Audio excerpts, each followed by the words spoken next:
So hello future doctors, welcome back another video. मैं हूं आपका दोस्त डॉक्टर अभिषेक और आप देख रहे हैं आपका अपना फेवरेट यूट्यूब चैनल। दोस्तों, आप सबका ड्रीम है कि आप डॉक्टर बने और आप सबको ये पता है कि अगर हमें डॉक्टर बनना है तो उसके लिए हमें नीट एग्जाम देना है।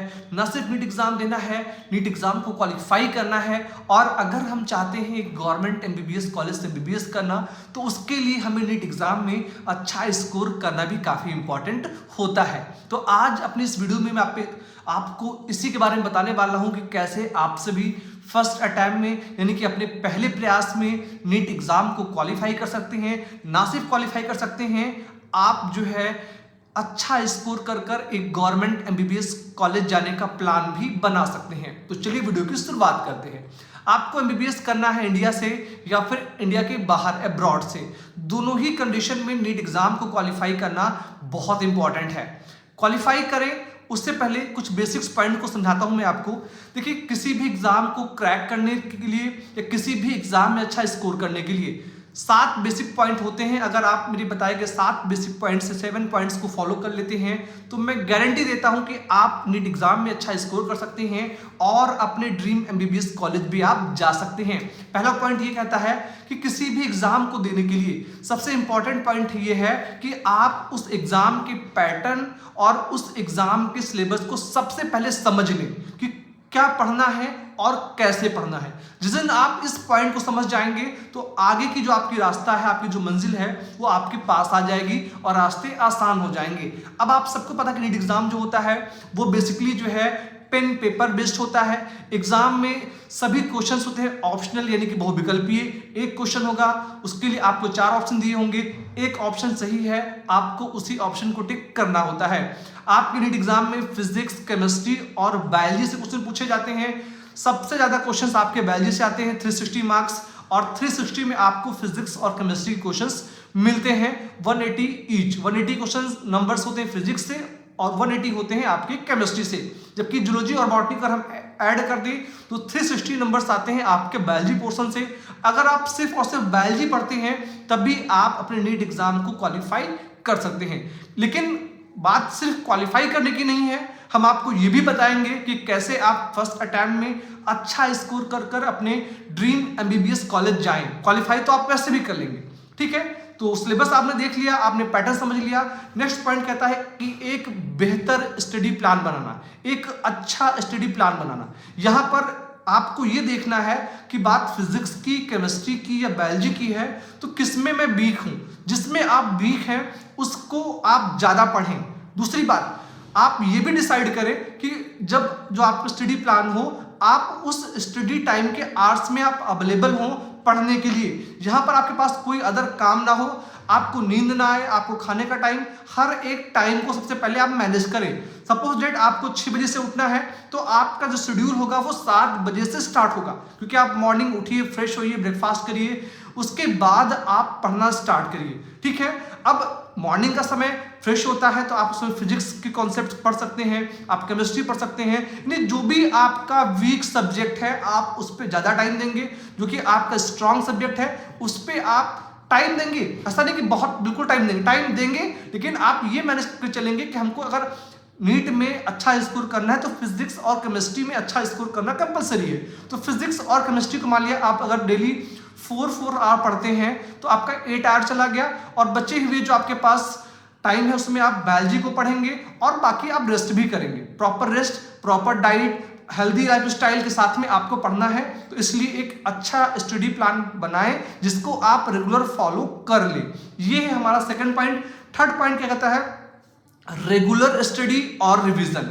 हमें एक भी दिन, अब क्योंकि समय बहुत कम बचा है, बिल्कुल भी स्किप नहीं करना है। किसी भी शादी में, मैरिड फंक्शन जो होता है, किसी की बर्थडे पार्टी में नहीं, कुछ भी नहीं करना है। किसी दोस्त के बर्थडे में नहीं जाना है, हमको होली, दीपावली कुछ भी एंजॉय नहीं करना है। जब तक सिलेक्शन नहीं होगा तब तक हम पढ़ना बंद नहीं करेंगे, क्योंकि एक बचे हुए समय को आपको यूटिलाइज करना है। अगर आपने यहाँ पे अच्छे समय को यूटिलाइज कर लिया तो आपका सिलेक्शन हो सकता है। तो रेगुलर पढ़ेंगे और जो चीज़ हम दिन में पढ़ेंगे रात में हम उन्हीं चीज़ों को रिवाइज करेंगे। ये भी बहुत इंपॉर्टेंट है। बच्चे पढ़ते चले जाते हैं, रिवाइज नहीं करते हैं, और जब आप रिवाइज नहीं करेंगे तो जाहिर सी बात है कि आप उन चीज़ों को भूलने लगते हैं। तो आपके साथ ऐसा ना हो, इसलिए जो रेगुलर चीजें पढ़ें उनको आप रेगुलर रिवाइज भी करें, ठीक है। फिर दोस्तों हमारा आता है पॉइंट नंबर 4, वो होता है बेस्ट बुक या फिर बेस्ट स्टडी मटेरियल को लेकर। आप सबको पता है कि नीट एग्जाम के लिए एनसीईआरटी सबसे इंपॉर्टेंट बुक है। इसके अलावा अगर आप किसी भी कोचिंग इंस्टीट्यूट के मॉड्यूल्स आपको मिल जाते हैं, चाहे वो जो है एलन का हो, चाहे वो जो है फिजिक्स वाला का हो, या किसी भी अदर कोचिंग इंस्टीट्यूट का, ठीक है, ए टू जेड जितने भी कोचिंग इंस्टीट्यूट हैं, आपको जिस कोचिंग इंस्टीट्यूट पे बिलीव हो, आप उस कोचिंग इंस्टीट्यूट का मटेरियल ले सकते हैं, स्टडी मटेरियल। और अगर आप इतना कैपेबल नहीं हैं तो आप एनसीईआरटी की बुक्स को ले लीजिए, और क्लिप्स, वीडियो क्लिप्स जो है वन शॉट में बहुत से टीचर्स से यूट्यूब पे पढ़ाया है कंप्लीट एनसीईआरटी, तो आप उन वीडियोस को भी डाउनलोड कर लें और फ्री टाइम में आप उन वीडियोस को देखते रहें। जैसे आप खाना खा रहे हैं तो आप टीवी स्क्रीन पर उन वीडियो को प्ले कर दें और खाना भी खा रहे हैं और हमारी पढ़ाई भी चल रही है, ठीक है। तो ये भी एक अच्छा है बेस्ट स्टडी मटेरियल, और जो है क्वालिटी नोट्स को अरेंज करके पढ़ने से भी सिलेक्शन बच्चों को जल्दी मिलता है। ये था हमारा 4th पॉइंट। 5th पॉइंट कहता है एक हेल्दी लाइफस्टाइल। बचे हुए समय में आप ऐसा खाना खाएं जिससे आप बीमार ना हो। ठंडी है, आप प्रॉपर कपड़े पहन के रहें, ठीक है ना।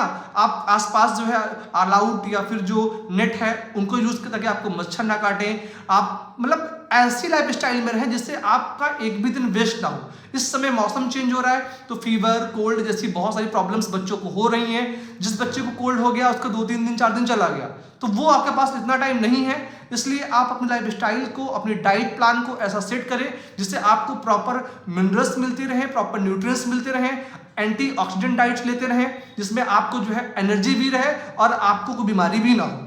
इस समय कोई भी फास्ट फूड, ऑयली चीजें आप बिल्कुल ना खाएं, क्योंकि ये आपको और थोड़ा सा फैटी कर सकती हैं। जब आप बॉडी फैटी रहेगी तो आपके अंदर आलस रहेगा और फिर आप अपना बेस्ट नहीं दे पाएंगे। तो इसलिए पॉइंट नंबर 5 भी कहता है किसी भी एग्जाम को क्रैक करने के लिए एक अच्छी हेल्दी लाइफ स्टाइल काफी इंपॉर्टेंट हो जाती है। फिर point number 6, one of the most चीज ये है कि हमने जितना भी पढ़ा है या जो हम पढ़ रहे हैं उससे रिलेटेड हमें क्वेश्चन प्रैक्टिस, जिसको आप मॉक टेस्ट बोलते हैं, वो भी आप करते रहें। जी हाँ, अगर आपने एक चैप्टर फिनिश कर लिया है तो उस चैप्टर के वो क्वेश्चन जो कि आपके नीट एग्जाम के लिए इंपॉर्टेंट है, उन चैप्टर्स को आप जो प्रीवियस क्वेश्चन पेपर है उनको सॉल्व करें, या उस चैप्टर के जो इंपॉर्टेंट क्वेश्चंस हैं आप उनको सॉल्व करें। और अगर आपको टाइम मिलता है तो आप किसी ऑनलाइन कोचिंग इंस्टीट्यूट की जो मॉक टेस्ट है उस सीरीज को ज्वाइन कर उनको भी सॉल्व करें। इससे क्या होगा कि हमने एक मॉक टेस्ट दिया, कितना स्कोर किया, क्या सही किया, क्या गलत किया, ये हमको पता चल जाएगा, और उसी एनालिसिस के बेस पर हम आगे की पढ़ाई भी कंटिन्यू कर सकते हैं। ये था 6 पॉइंट। और 7 नंबर पॉइंट हमारा कहता है कि टाइम का मैनेजमेंट करना। बहुत से बच्चे बहुत पढ़ते हैं लेकिन वो लिमिटेड टाइम में पेपर को सॉल्व नहीं कर पाते हैं। तो जैसे एग्जाम पास आ जाएगा, दैट मींस ये कि अप्रैल का जो महीना है वहां पर आपको 3 आवर्स में पूरा पेपर घर पे सॉल्व करना स्टार्ट कर देना है। स्टार्टिंग में टाइम लगेगा, लेकिन अगर आप 20 दिन 25 दिन प्रैक्टिस कर लेंगे तो आप टाइम मैनेज करना सीख जाएंगे। फिजिक्स को, केमिस्ट्री को आपको ज़्यादा टाइम देना है, इसलिए उसकी प्रैक्टिस ज़्यादा करनी है। बायोलॉजी को आपको लिमिटेड टाइम में ही जो है सभी क्वेश्चन सही अटेम्प्ट करने हैं, तो उस पर भी आपका जो प्रयास है वो मैक्सिमम रहे, ठीक है। 3 आवर्स को आप कोशिश करिए कि आप 1 आवर से कम समय में 40 मिनट 45 मिनट्स में कंप्लीट बायोलॉजी के क्वेश्चंस को सही से पढ़कर, समझकर और टिक कर दें। उसके बाद आप फिजिक्स को थोड़ा टाइम मिल जाएगा, लगभग 1 घंटे 10 मिनट का, और 1 घंटे 10 मिनट केमिस्ट्री को मिल जाएगा, क्योंकि फिजिक्स केमिस्ट्री वो आपका थोड़ा सा दिमाग खाएंगी, आपको थोड़ा सा परेशान करेंगी। तो जब आप सोच समझ कर प्रैक्टिस करेंगे तो आप जल्दी से सक्सेस पा सकते हैं। तो ये थे 7 बेसिक पॉइंट्स जो कि हर एक बच्चे को फॉलो करने हैं। अगर आप चाहते हैं फर्स्ट अटैम्प्ट में नीट एग्जाम देना, फर्स्ट अटैम्प्ट में नीट एग्जाम को क्लियर करना और फर्स्ट अटैम्प्ट में एक गवर्नमेंट MBBS कॉलेज जाना, तो ये थी बेसिक इन्फॉर्मेशन आप सभी के लिए। इस वीडियो को देखने के लिए आप सभी फ्यूचर डॉक्टर्स का बहुत बहुत धन्यवाद। प्लीज वीडियो को लाइक कर दें, अगर आप नए हैं तो चैनल को सब्सक्राइब कर लें और शेयर कर दें अपने सभी नीट के एस्पिरेंट दोस्तों के साथ में। Okay, thank you so much. जय हिंद, वेलकम।